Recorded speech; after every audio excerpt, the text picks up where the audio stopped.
63 battalion SSB Barasat. এইখানে তোমরা কিভাবে পৌঁছাবে আজকে আমি সমস্ত ডিটেলসে বলবো। তোমরা জানো হেড কনস্টেবল মিনিস্ট্রিয়ালের 2021 সালে যেটি ফর্ম ফিল আপ হয়েছিল তার কিন্তু এখন পিইটি পিএসটি এই বারাসাত এসএসবি 63 ব্যাটালিয়ানে চলছে। তোমরা নৈহাটি কিংবা রানাঘাটের এদিক থেকে বারাসাত জংশনে এসে বারাসাত থেকে একটু এসে বারাসাত বাস স্ট্যান্ডে আসবে।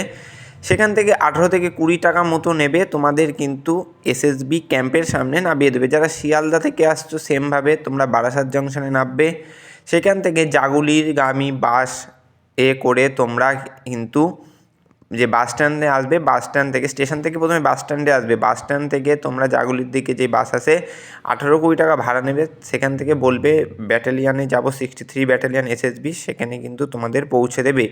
এইখানে রুম রেন্ট অনেকে বলছিলে দাদা পাওয়া যায় কি না। হ্যাঁ, রুম রেন্ট এখানে পেয়ে যাবে। 250-300 টাকা নেবে, একটু বার্গেনিং করে নেবে, এইখানে আছে। কিন্তু একটু তোমাদের কষ্ট করে থাকতে হবে। আর একটু দূরে তোমরা যদি রুম রেন্ট নাও, এটা গ্রামে, কিন্তু ওখানে পার্টি মানে আলাদা আলাদা পার্ট বাই পার্ট আছে। আর এইখানে এই ঘরগুলোতে থাকতে গেলে একটু কষ্ট করে তোমাকে থাকতে হবে। আর দূরে যদি নাও তোমাদের কিন্তু প্রাইভেটলি একটা একটা করে ঘর দেবে, ওখানে ওই 300, 250, 300, 200 এইরকম নেবে, একটু বার্গেনিং করতে হবে। তো মাঠ কিন্তু খুব সুন্দর, 320 ট্র্যাক তোমরা এখানে পেয়ে যাবে। আসো। এবং মেয়েদেরও কিন্তু রান মনে হয় 19 তারিখ থেকে শুরু হবে।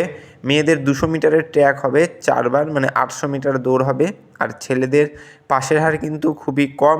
তোমরা যারা একটু প্র্যাকটিস আছে তাদের কিন্তু অনায়াসে তারা পাস করে যাবে। এই ছিল ভিডিও। আরও কেউ জানতে হলে আমাকে কমেন্ট করে জানাও, আমি জানাবো।